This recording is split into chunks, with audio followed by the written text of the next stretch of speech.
Veuillez s'il vous plaît dire votre numéro d'équipe à la caméra. C'est 14. Vous avez 15 minutes pour la présentation. Je vous montrerai le temps restant à l'aide de cartons aux 7, 4 et 2 minutes ainsi qu'aux 30 secondes restantes.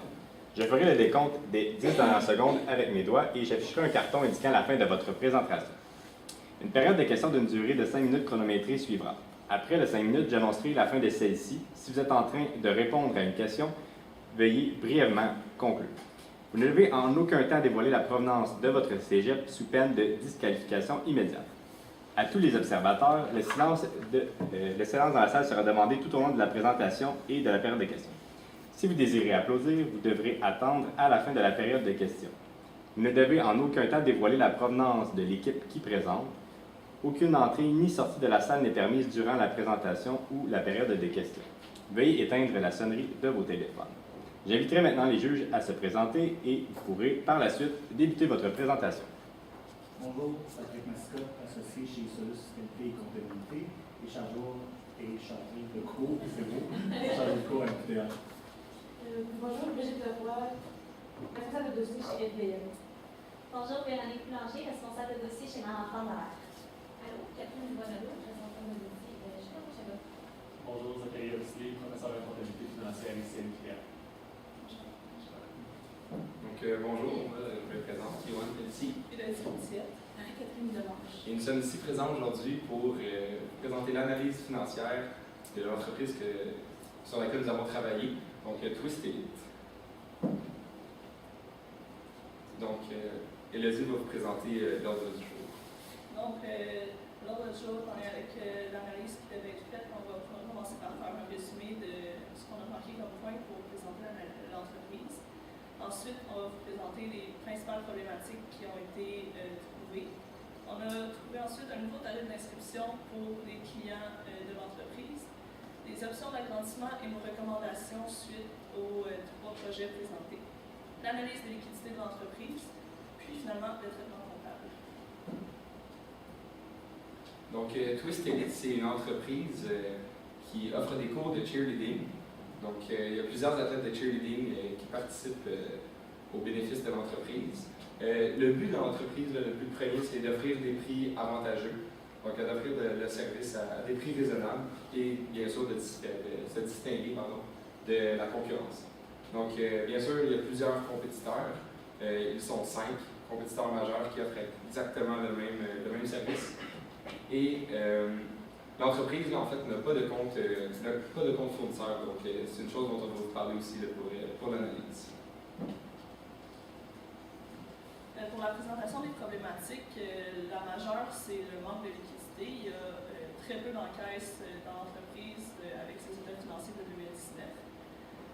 Il y a aussi un besoin urgent d'agrandissement avec les inscriptions que l'entreprise a reçues. Ses locaux sont trop petits. Puis, les mauvaises créances, on parle surtout de certains de ses clients qui ne remboursent pas, à qui la propriétaire de l'entreprise court un peu après. Donc, l'entreprise, en fait, pour effectuer le travail, on devait trouver des nouveaux tarifs d'inscription de sorte que l'entreprise soit rentable. Donc, il faut noter que de 2017 à 2019, l'entreprise réalisait des pertes à chaque année. Donc, on devait faire en sorte qu'elle soit rentable. Donc, on a trouvé comme solution, premièrement, de faire du bénéfice sur les uniformes. Donc, de 2017 à 2019, il n'y avait aucun bénéfice sur les uniformes, il n'y avait ni profit ni perte. Donc, on s'est dit qu'il serait intéressant d'avoir une marge de profit de 25%. Donc, on a augmenté les revenus d'uniforme. Ensuite, les revenus d'inscription, il fallait augmenter aussi le tarif de l'inscription. Donc, on l'a mis à 2000 $. Donc, c'est un tarif qui est très concurrentiel. Et donc, voilà, c'est 2084 $ pour être précis, et pour 20. Oh. Dans le fond, on a choisi 2000 $ pour respecter les compétiteurs, vu que le but de l'entreprise, c'était d'avoir des tarifs sous la compétition. Exact. Et il y en a un autre compétiteur qui est à 2000 $, mais qui offre 0,5 heures d'entraînement de moins par semaine. C'est un avantage quand même qu'on a. Donc, en calculant avec cet effet-là, on reste en dessous du prix de la compétition. Dans le fond, on a les prix à 25% de marge, un peu élevé. Donc, on a décidé qu'avec 2000 $, on a quand même une marge de profit. Puis, on reste au lieu d'avoir une seule source de revenus qui était les tarifs d'inscription, maintenant, en plus de les avoir augmentés, on a aussi les revenus sur les uniformes. Donc, on augmente les sources de revenus aussi. Pour répondre à la demande grandissante pour les athlètes pour le cours, il y a eu on a décidé d'opter pour 3 projets d'agrandissement. Les 3 projets étaient composés, donc l'agrandissement de l'espace actuel en louant le local qui était à côté. Il y avait aussi loué un deuxième espace qui était plus loin, qui était 15 minutes plus loin pour les parents, pour les bâtiments à ce niveau-là. Il y avait aussi déménagé, mais le peu de liquidité était vraiment une grosse problématique dans le déménagement, c'était une mise de fonds et des effets de vie aussi. Donc, nous autres, on a fait un état prévisionnel des résultats selon les différents, comme ici, c'est notre actuel, si on ne déménage pas, avec le nombre d'athlètes grandissants. Ici, c'est lorsqu'on va louer un deuxième local, qui est le deuxième local qui est à 15 minutes plus loin qu'avec les deuxièmes enfants, c'est vraiment une problématique. Il y avait celui ici qui était le local juste à côté, qui était de la même superficie au pied carré que le local actuel. Et il y avait le fameux déménagement. Nous, on s'est rendu compte que le déménagement, c'est celui qui avait la meilleure continuité. Parce que de un, ça augmentait le compte actif des effets de levier et la liquidité. Mais en contrepartie, ça nécessitait un emprunt. Le peu de liquidité peut être une problématique au niveau de Donc, si on remarque ici, là, la situation actuelle, on avait une perte prévisionnelle de 146 000 et en déménageant, ce qui est l'option la plus viable, on se retrouve avec un bénéfice de 132 000, donc une différence de près de 280 000 en fonction de la décision.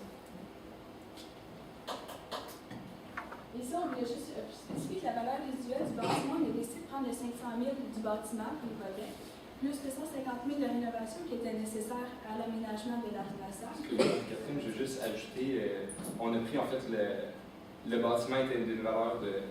Non, excuse-moi. C'est la valeur résiduelle qu'on a mis à 100 000 c'est exact. Donc, il y a 500 000 pour la valeur du bâtiment, 150 000 pour la valeur de rénovation, donc pour un total de 650 000 d'hypothèque. Donc, nous autres, on est calculé avec une valeur résiduelle de 100 000 qui est quand même assez réaliste pour une durée de vie de 25 ans. Ce qui nous a donné le total de.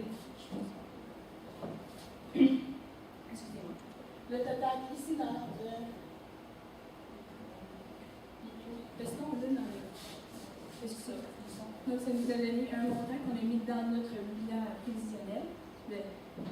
De plus, on a calculé qu'il y avait un entretien des bâtiments supérieurs, parce que lorsque tu es propriétaire, il ne faut pas t'oublier qu'il y a probablement des réparations, de la peinture, des déneigements.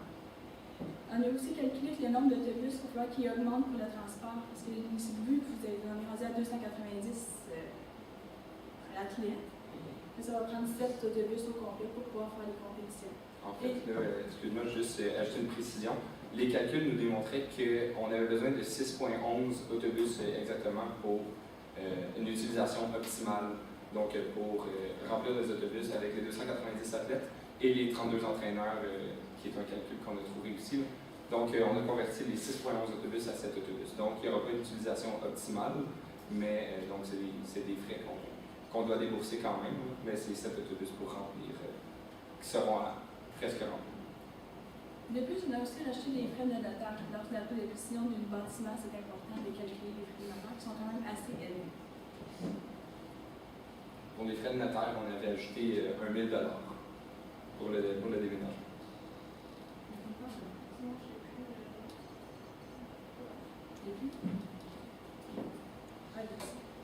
Donc, ici, on va vous montrer un peu ce qu'on a fait ici.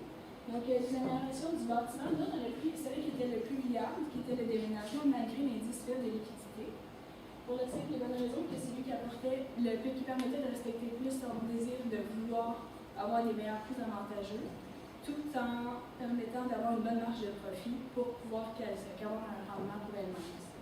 Donc, l'amélioration du bâtiment ici, on le voit qu'on a mis l'amélioration ici.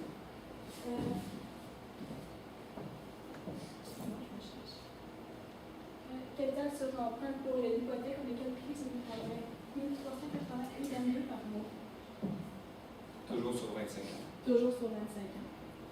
Avec intérêt prêt bancaire qui a augmenté aussi de 1 si je me trompe. Pourquoi on a choisi le bâtiment? Parce que malgré, comme on a dit, les liquidités faibles, à long terme, c'est ce qui est le mieux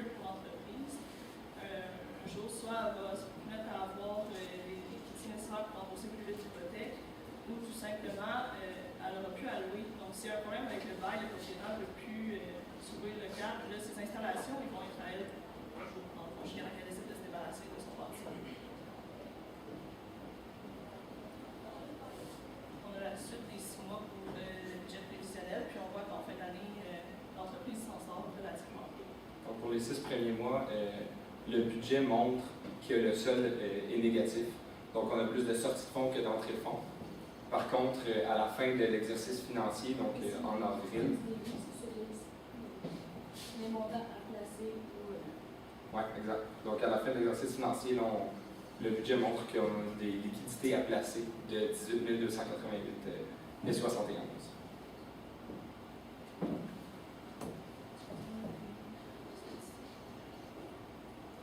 Donc, nous, on a analysé les liquidités de l'entreprise en 2019.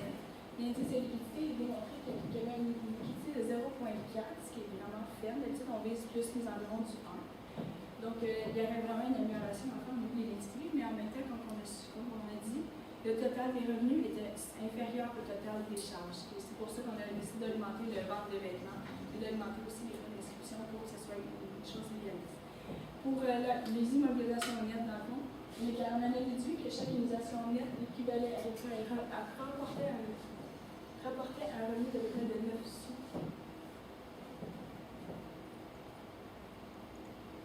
Le traitement comptable, c'était une autre facette du travail que le président d'entreprise demandait.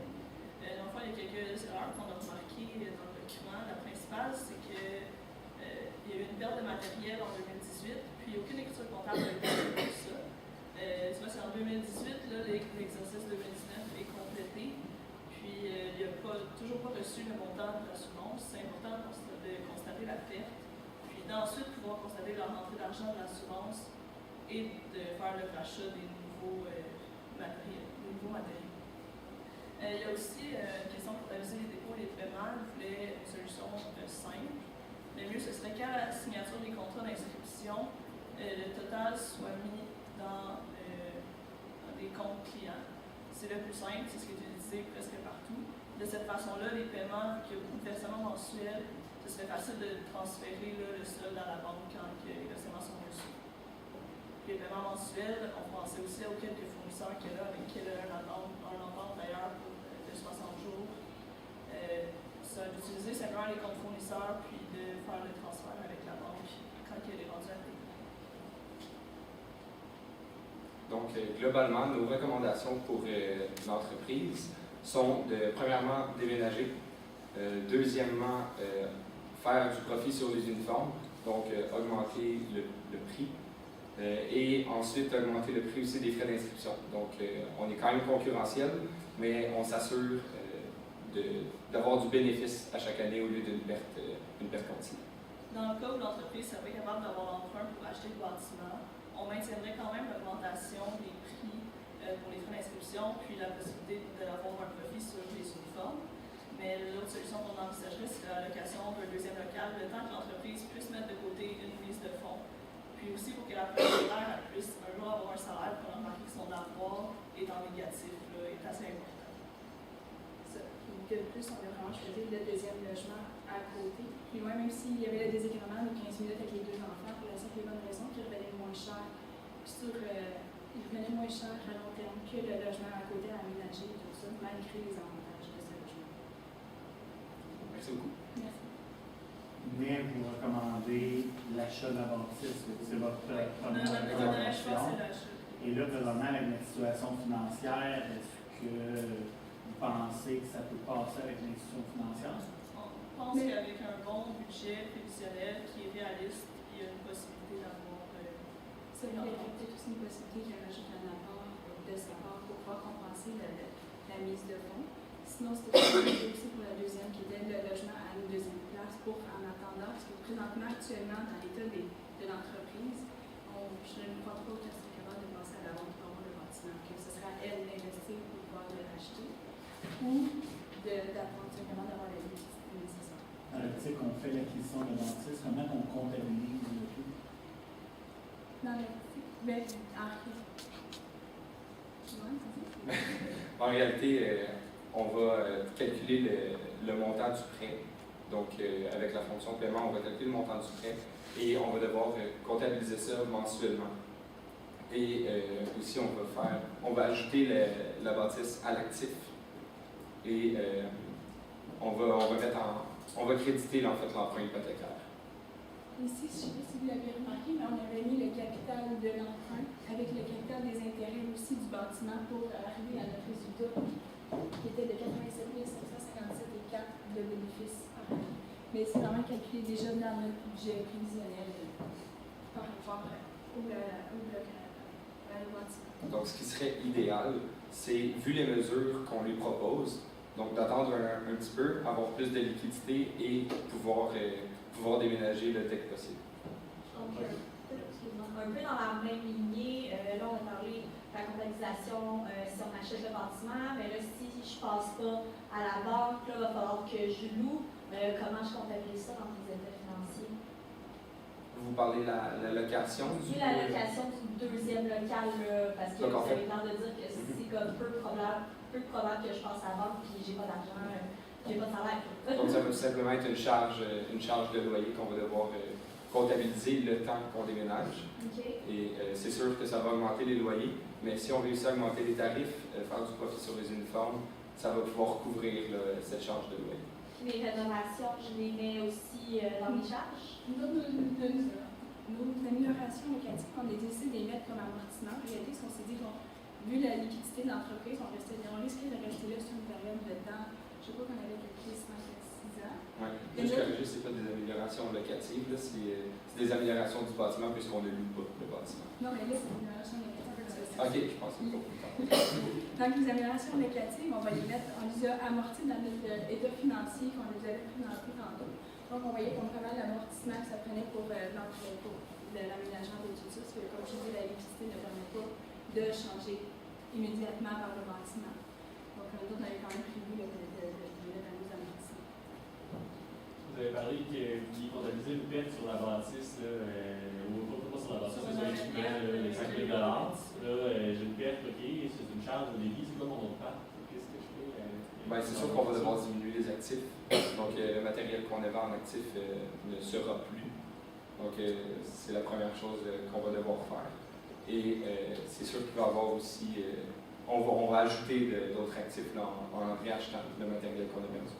À l'arrivée du montant de l'assurance, ça ne devrait pas tarder, puis c'est 2018 que ça a eu lieu, puis là, on commence le mois de mai 2019, d'habitude, c'est la veille d'arrivée, donc l'écart est pas là trop longtemps, à la fin de l'exercice, ça devrait être équilibré. J'avais des comptes clients, je pense que j'avais pas recouvert. Exactement. Nous autres, on les avait mis dans les comptes de créances récurrentes. Dans le fond, ceux qui étaient partis en Europe, le total de 900 $ qui étaient partis, qui étaient ailleurs dans un autre pays, on s'est dit que les frais d'avocat étaient probablement trop élevés pour pouvoir y avoir accès pour les récupérer pour la valeur initiale. Donc, on a décidé de les mettre dans les créances récurrentes. De plus, le montant de 150 que la mère ne peut pas payer. Mais ça deviendrait plus compliqué au niveau législatif d'aller chercher ce montant-là pour un plus dispendieux.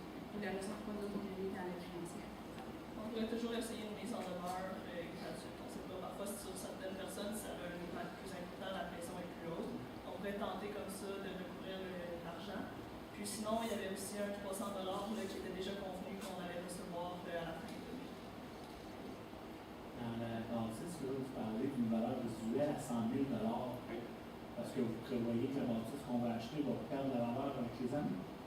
En réalité, c'est parce que, vu les rénovations qu'il va y avoir dedans, qui est aménagement en salle de gymnase, ça se peut qu'il y ait une moins grande demande. Donc, on s'est dit que. La période de questions est maintenant terminée. Que probablement, vu que la demande allait être moins grande, ça va être plus difficile à avoir le prix demandé. De plus, on ne sait pas le secteur, on ne sait pas où ils sont situés. Si la bâtisse est située dans une place qui l'économie va aller mal, pour la présence de valeur. Comme on manquait trop d'informations, on a décidé de mettre une valeur résiduelle très basse pour calculer une plus grande charge pour s'assurer d'être capable de faire